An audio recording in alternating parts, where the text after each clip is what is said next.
Welcome. I'm Jim Pursley, president here at Hinge Health, and we're here today bringing you Pain Points, an ongoing series where I'm joined by leaders and experts, practitioners from industry and academia to explore topics at the intersection of healthcare, technology, and innovation. Today, it's my pleasure to be joined by Katie Kirkland, Director of Benefits at Southern Company, to discuss women's pelvic health, an essential but often underappreciated medical benefit. Katie, thanks for joining us today. Thanks for having me. I'd like to start by letting our audience get to know you a little bit. Can you just share a little bit about your background and what led you to Southern Company? Well, I am an actuary by training. So I started in pension consulting, moved to healthcare. About 10 years ago, I started with Southern Company, and I have responsibility for our health and welfare benefits, HR call center, portions of our total well-being strategy. Great. Southern Company, it's an interesting company. I think a lot of our listeners are probably familiar, but many may not be. You have a really diverse workforce, and many of your employees live in rural settings. How have you been successful in increasing access to care for your employees and ensuring that your benefits are accessible really across that diverse workforce? Yeah, our workforce is spread across the country. A large portion of our population is focused in the Southeast, but we have populations in our various corporate headquarter buildings, but also many people that are in small towns, communities across Georgia, Alabama, Mississippi. It can make it challenging to offer benefits when the healthcare system supporting those communities varies greatly. Some people don't have access to, full suites of healthcare in their hometown like we may in Atlanta or Birmingham. And so, you asked what we do to work through that. We've really focused on leveraging technology to help connect people to care. We don't want people to have to drive 100 miles to get care. And so that looks like telemedicine services, text, digital mental health services, and digital physical therapy solutions. Yeah. Well, I'd like to go on record saying that I am a Southern Company customer. We have Nicor Gas here in the western suburbs of Chicago, and their headquarters is just a couple miles down the road from me. So I wouldn't consider where we live rural, but I certainly appreciate all that Southern Company does for us here, both in Illinois and around the country. Today we're really going to explore women's pelvic health. It's an essential benefit to both medical and family benefits. Before we kind of dive into this specific topic, maybe just share a little bit with our audience what women's pelvic health is. Again, a lot of folks may not be familiar with the term, and maybe you could just educate us a little bit about the term and what are some signs and symptoms that women face when experiencing challenges in this area of their health. Yeah, simply put, pelvic health is the functioning and management of the bladder, bowel, and reproductive organs. So lots of people think for women this just involves childbirth, which it definitely does, but it really goes beyond that. Women's pelvic health, it can arise during childbirth, postpartum, but also as you approach menopause. It can present in a lot of different ways, things like painful intercourse, incontinence, and it can impact people daily. That little leak when you laugh or sneeze can be a sign of a pelvic floor disorder. And so the thing that gets me is it's not just a few rare cases. 1 in 4 women actually struggle with a pelvic floor disorder. And most women don't receive treatment. They don't know that that's actually a disorder. They think it's just part of normal life. And so they don't seek treatment for something that really causes an impact in their day-to-day life. Yeah. 1 in 4 women. That's if I'm doing the math right here, that's about 40 million women in just the U.S. alone that are living with some type of pelvic floor disorder. And that what an amazing opportunity we have to bring innovation and solutions to such a large group of people. As a benefits leader, do you get a lot of this concern from women in your population, whether it's employees or their dependents? And how do we typically address these types of painful experiences for women experiencing pelvic health disorders? Yeah, it actually very rarely does somebody bring up or ask about a health problem that we don't hear a lot about in the benefit space. Women's pelvic health it's a really a silent issue. And it's affecting so many women, but it's not talked about. And it really isn't even something that makes the top 10 list of things that we would run down as a benefits professional to think about in our medical care. Mm. It's something that women suffer in silence. They don't know that there's options out there for care and to help with the pelvic floor disorders and issues that folks have. And even when they do experience those issues, they don't know what to do about it. They go without care, potentially and all the way until you need a painful and expensive surgery. And so it really is a silent condition for folks that we really could do more to shed more light on and make sure that people have access to the care that they can use that would improve their lives. Yeah, I remember when we were back in Chicago for Movement, which is our annual client conference, and we launched women's pelvic health. And I remember looking out into the audience when one of our employees, the woman who's in charge, the program manager for women's pelvic health, when she was launching the product on stage, and looking out in the audience and seeing the number of people out there who are laughing, who are crying, some mix of laughter and tears, because I think finally they felt seen and heard, and to your point, had really been suffering in silence. And so it really struck me in that moment how many individuals again are struggling and doing so silently, and maybe feel hopeless or discouraged or alone. So that was kind of the light bulb moment for me, I think, for a lot of us, when we were in Chicago together. Thinking about, you made a comment about top 10 claims. Most benefits leaders, have consultants who help, pull data and give you some insights into what are your biggest cost drivers and where the problems are. Not everything shows up though. You said, women's pelvic health. I think about mental health, being another one.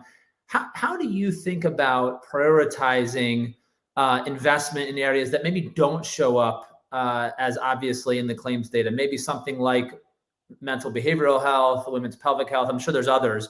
How do you think about that as a benefits leader? Yeah, it doesn't show up necessarily in obvious ways in the claims. But what really happens is it affects women, it affects people at different points in the process.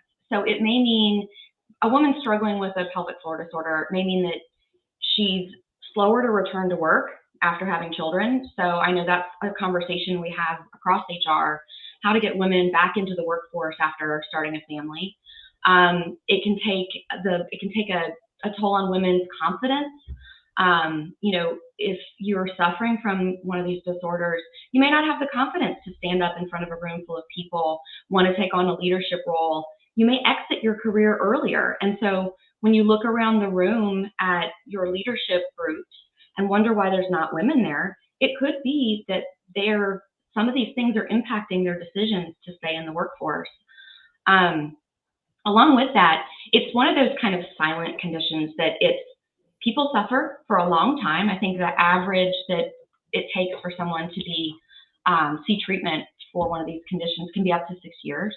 And so you're going on doing nothing, and then all of a sudden you're looking for a surgeon and looking at a major surgery that's going to impact your life, your well-being, your pocketbook, your time at work. So it kind of sneaks up on you. It's really very, very close to mental health, as you mentioned. You don't see it until something really bad happens, or you're looking for inpatient care. There's a lot of parallels between that as well. Yeah. Just quickly, I just want to remind our audience to feel free to ask questions in the chat. We won't be able to get to all the questions, but we'll do our best to tackle any questions that come in.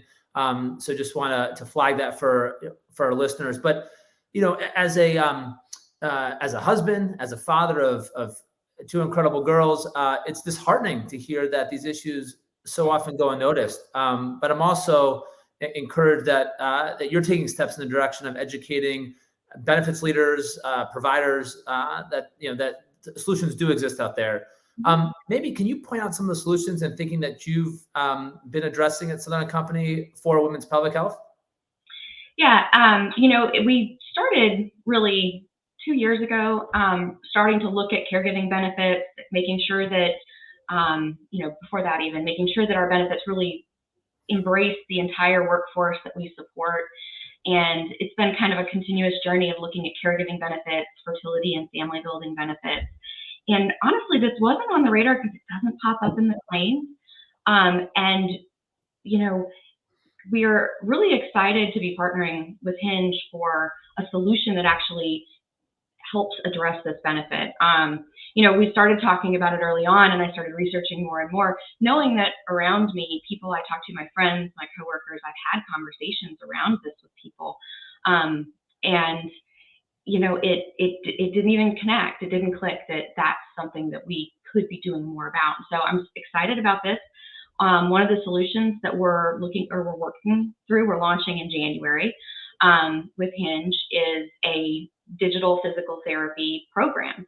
And it offers our employees the ability to connect with a live physical therapist in the comfort of their home, wherever that may be, and get that support and care that they need. That it's so impactful to do that early in the process. Don't wait 6 years until you need a surgery. But getting, just following childbirth, just when you start to notice symptoms, having access to a digital program that's much easier to use and connect with. We've found that that's going to really help our employees. So. Yeah. I think that so first of all, thank you. It can be a little bit uncomfortable, a little bit embarrassing, especially for men, to get to this conversation. You're giving, I think, a voice. You're talking about this with thousands of people right now on LinkedIn. I think you're giving a voice to a lot of folks. And I think a lot of women need to hear that message. For the men listening, as a man myself, I want to be supportive of my colleagues, for the women in my life, like I had mentioned. What would you suggest, for men? How do we become better advocates and more supportive on issues like this that might be a little bit uncomfortable or a little bit hard to engage in? Yeah, there's definitely a lack of awareness. So the first thing is to talk more about it. It's not just a women's issue, something that women deal with on their own. We got to get men comfortable talking about issues that really address people in your family, people that you love. There's definitely times too where it makes sense for men to sort of take a back seat and allow women's voices to be heard around women's issues. But in this case, women often carry the sole burden of addressing that pain and overcoming some of these gaps in care. And so they're seeking this care in silence and not talking about it. So putting it on the stage, talking more about it, can create that voice of support, voice of advocacy, allyship, and we can acknowledge the issue that impacts 1 in 4 women. And the more you talk about it, the less stigma there is, and the less people feel the need to be silent about it or push it into the shadows. So it takes everybody just being a little bit more aware of the issue to help propel change.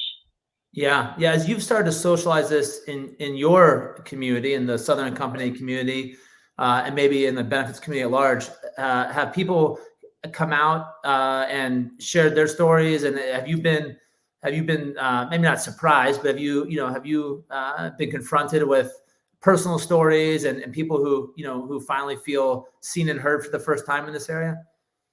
Yeah, it's surprising. We're actually we're looking at it now, and people are getting excited about it. They're getting passionate about it. I've gotten thank yous in email, just thank you for addressing this. Thank you for providing an option like this.